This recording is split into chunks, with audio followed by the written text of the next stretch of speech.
Kemudian setelah itu malaikat Jibril setelah memberikan kabar gembira bahwasanya umat Nabi Muhammad sudah dapat jaminan surga, kemudian Nabi Muhammad menyerahkan kepada malaikat Israel. Sebab waktu itu malaikat Israel sudah berada di rumah Rasulullah. Yang semula malaikat Jibril ngobrol dengan Rasulullah, lalu malaikat Jibril berkata, "Ya Rasulullah, di depan ada malaikat Israel mau masuk." Kata Rasulullah, "Boleh masuk, silakan." Kemudian malaikat Israel mengucapkan salam, dan setelah mengucapkan salam, malaikat Israel menawarkan, "Ya Rasulullah, aku disuruh oleh Allah untuk mencabut nyawamu atau membiarkan engkau." Dalam riwayat, aku disuruh oleh Allah untuk memberikan pilihan kepadamu, al-baqa' fid dunya, tetap di dunia, atau ar-rafiqul a'la, atau dengan Allah. Nabi Muhammad menjawab, ar-rafiqul a'la, dengan Allah. Kemudian setelah itu Nabi Muhammad berdoa agar umatnya selamat. Setelah ada jaminan umatnya selamat, malaikat Israel, "Sudahlah, cabut nyawaku kalau memang sudah waktuku." Mulailah Nabi Muhammad dicabut nyawa beliau oleh malaikat Israel. Dan di saat Nabi Muhammad mulai dicabut nyawa beliau oleh malaikat Israel, Nabi Muhammad mengatakan, mahadha, apa ini wahai Israel? Malaikat Israel kemudian menjawab, "Ya Rasulullah, itu adalah sakaratul maut, itu adalah sakitnya di dalam kematian." Kemudian Nabi Muhammad mengangkat tangannya sambil berucap, "La ilaha illallah, inna lil mauti la sakarat." Tidak ada Tuhan selain Allah. Sungguh di dalam kematian ada sakitnya, sakit kematian, yaitu sakaratul maut. Kemudian Nabi Muhammad memohon, "Ya Allah, Allahumma khaffif alayya sakaratul maut." Ya Allah, ringankan sakaratul mautku ini, ya Allah. Dijawab oleh malaikat Israel, "Ya Rasulullah, itu sudah aku ringankan 70 kali." Nabi Muhammad menoleh, "Apa malaikat Israel? Sudah kau ringankan 70 kali keringanan?" "Iya ya Rasulullah, sungguh aku tidak pernah mencabut seorang hamba lebih lembut dari cara mencabut nyawamu. Ini sudah aku ringankan 70 kali. Setelah itu justru Nabi Muhammad menangis, "Israel, 70 kali rasanya masih sakit." "Iya ya Rasulullah, memang itu sakaratul maut." "Lalu bagaimana engkau mencabut umatku, wahai Israel?" Allah, yang diingat siapa? Umat. Kalau engkau mencabutku dengan ringan seperti ini masih sakit, bagaimana engkau mencabut umatku, ya Israel? Dijawab oleh malaikat Israel, "Umatmu manusia biasa, ya aku cabut." "Ya Rasulullah, begitu saja." Ya sudah, begitu habis. Nabi Muhammad menangis. Tiba-tiba Nabi Muhammad mengangkat tangan dan memohon kepada Allah, Allah, inna lil mauti la sakarat, la ilaha illallah, inna lil mauti la sakarat. Sungguh di dalam kematian ada sakaratul maut. Allahumma khaffif ala ummati sakarat maut. Ya Allah, ringankan dari umatku sakaratul maut. Wa thaqqil alayya, dan bebankan kepadaku. Sampai tidak sadar doanya Nabi Muhammad seperti itu. Thaqqil alayya itu doa cinta. Seorang ibu yang pernah punya anak, tuh lihat kalau doa Rasulullah ini masih diragukan. Bagaimana Rasulullah bisa doa begitu? Itu bahasa cinta yang tidak bisa diterjemahkan dengan oleh akal. Seorang ibu kadang-kadang, ibu yang di belakang nih, ibu mau dikasih sakit oleh Allah. Mau, Bu? Ibu jauh sekali. Ibu mau dikasih sakit? Jawabnya tidak mau. Tapi suatu ketika seorang ibu melihat anaknya sakit, ngomong, "Sudahlah nak, jangan kamu yang sakit, biar ibu yang sakit." Ada atau tidak? Kenapa ngomong begitu? Itu bahasa cinta itu. Tidak rela kalau anak ini sakit, biar aku saja yang sakit. Itu yang dirasakan Rasulullah. Sakaratul maut begitu sakitnya, membayangkan betapa sakitnya umat Nabi Muhammad di saat dicabut nyawa beliau. Maka Rasulullah mengatakan, "Ya Allah, ringankan sakaratul maut dari umatku, bebankan kepadaku saja ya Allah. Wala sawfa yu'tika fatarda." Permintaan Nabi Muhammad tidak ditolak oleh Allah, dikabul dan dikabul, wahai Muhammad. Sallu ala Nabi Muhammad. Dan benar, sakaratul maut kita ditahan oleh Rasulullah, ditanggung oleh Rasulullah, sehingga digambarkan oleh Imam Bukhari di saat Nabi Muhammad dicabut nyawa beliau. Siti Aisyah yang ada di situ, Rasulullah berada di pangkuan Siti Aisyah, yang saat itu Siti Aisyah melihat keringat dingin keluar dari kening Rasulullah. Siti Aisyah tidak pernah melihat keringat keluar seperti itu. Bahkan di saat dipegang kepala Rasulullah, panasnya melebihi dari panasnya orang biasa. Setiap kali ada kain dicelupkan di air, ditempelkan di kening Rasulullah langsung mengering.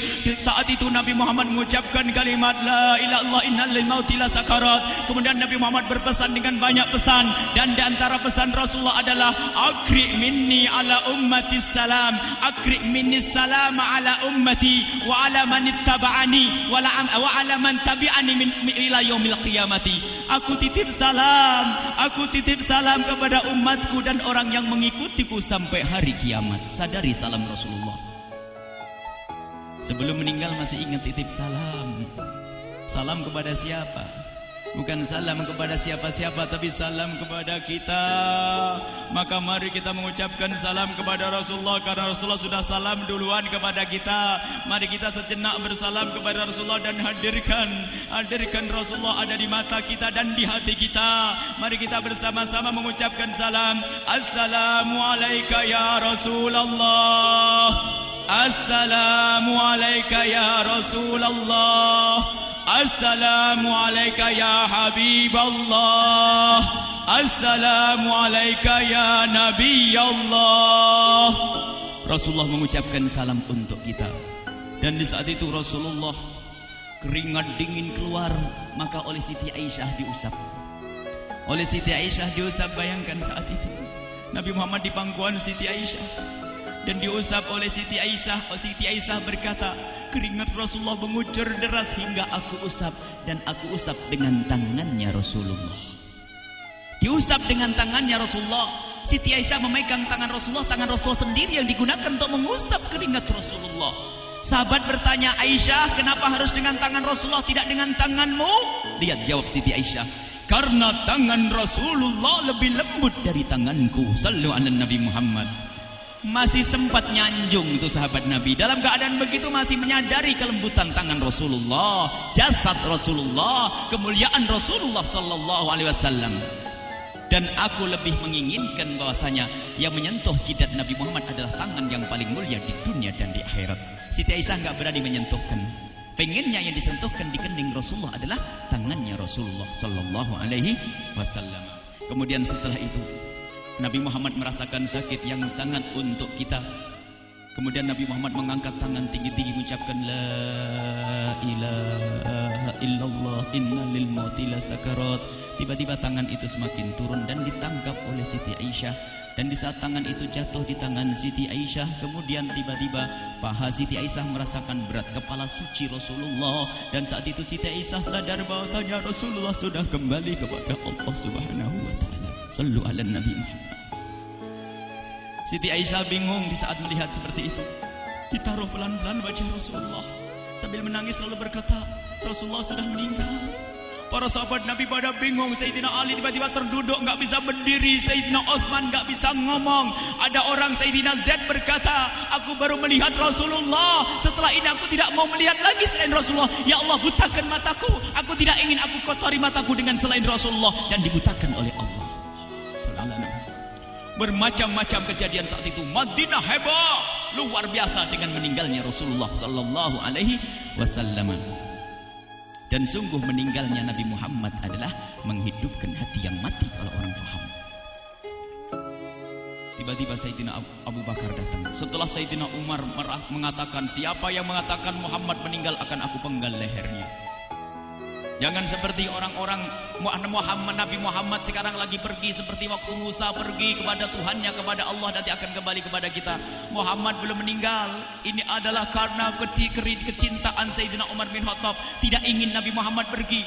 Tiba-tiba datang Sayyidina Abu Bakar As-Siddiq lalu masuk ke kamarnya Rasulullah, lalu masuk kepada Rasulullah, kemudian mengecup kening Rasulullah. Dan Sayyidina Abu Bakar berkata, ya Rasulullah, tibta hayyan wa mayyita. Ya Rasulullah, engkau tetap harum dalam keadaan hidup dan harum setelah meninggal dunia. Sallu ala Nabi Muhammad. Hingga sampai setelah hari besoknya meninggal Rasulullah, Senin sore, Selasa malam, Rabu dikubur Rasulullah sallallahu alaihi wasallam. Setelah dikubur, Sayyidat Fatimah bertanya kepada Sayyidina Abdullah ibn Abbas, Sayyidina Anas, wahai Anas, hai Anas, sambil menangis Sayyidat Fatimah Zahra, hai Anas, bagaimana engkau tega? Atabat anfusukum an tahtu ra'sa Rasulillah. Apakah engkau rela menaburkan debu di atas kepala Rasulullah? Sayyidina Anas menangis kaget, ya wahai binta Rasulullah, kalau kami tidak dilupakan oleh Allah, niscaya tidak ada yang bisa mengubur Rasulullah. Jadi saat itu dilupakan oleh Allah, sehingga mereka tidak menyadari melakukan itu semua. Kalau mereka sadar, tidak akan bisa mengubur Rasulullah sallallahu alaihi wasallam. Ini yang diungkapkan oleh Sayyidina Anas, kalau seandainya kami tidak dilupakan oleh Allah, niscaya kami tidak akan mampu mengubur Rasulullah sallallahu alaihi wasallam. Kami yang hadir di sini, ya Allah, ingin senantiasa hadir di hati kami kekasih-Mu Nabi Muhammad. Maka kami mohon, ya Allah, jadikan kekasih-Mu Nabi Muhammad yang akan, ya Allah, yang akan mendampingi kami kelak saat Kau cabut nyawa kami, seperti yang dikabarkan oleh Engkau, seperti yang Kau kabarkan, yang Kau wahyukan kepada kekasih-Mu Nabi Muhammad. Wa absyiru bil jannati, semua hamba yang beriman akan menyaksikan surga, ya di saat dicabut nyawa mereka, dan surga, di tempat surga itu yang paling mulia adalah Nabi Muhammad. Maka kami mohon, ya Allah, saat Kau cabut nyawa kami, ya Allah, hadirkan Nabi Muhammad di hati kami, ya Allah. Dan kami mohon, ya Allah, saat di alam barzah nanti, ya Allah, saat yang sangat mengerikan itu, ya Allah, kami mohon hadirkan kekasih-Mu Nabi Muhammad, sehingga kami tidak takut dan gentar lagi dengan malaikat mungkar nakir. Dan ya Allah, kami mohon di saat di padang mahsyar nanti, ya Allah, hadirkan kekasih-Mu Nabi Muhammad. Jadikanlah kekasih-Mu Nabi Muhammad yang akan menemani kami dan akan membonceng kami, membawa kami ke telaga Kausar. Lalu kami diberi air minum dari air telaga Kausar hingga kami tidak akan haus selama-lamanya. Ya Allah, jadikan kekasih-Mu Nabi Muhammad yang akan menemani kami di saat kami menyeberang Siratal Mustaqim hingga kami tidak akan terjerumus ke neraka jahanam. Dan jadikan kekasih-Mu Nabi Muhammad yang akan kami saksikan setiap saat di surga-Mu, ya Allah. Ya Allah, jadikan kekasih-Mu Nabi Muhammad yang senantiasa, ya Allah, kami lihat kelak di surga. Dan jadikan ucapan kami di akhir hayat kami kelak adalah, ya Allah, kalimat yang kami ucapkan di akhir hayat kami kelak, ya Allah, adalah kalimat agung dan mulia, la ilaha illallah Muhammadur Rasulullah. La ilaha illallah Muhammadur Rasulullah. La ilaha illallah Muhammadur Rasulullah sallallahu alaihi wasallam. Rabbana atina fid dunya hasanah wa fil akhirati hasanah wa qina adzabannar. Wa sallallahu ala sayyidina Muhammadin wa ala alihi wa sahbihi wasallam. Walhamdulillahi rabbil alamin. Al-Fatihah.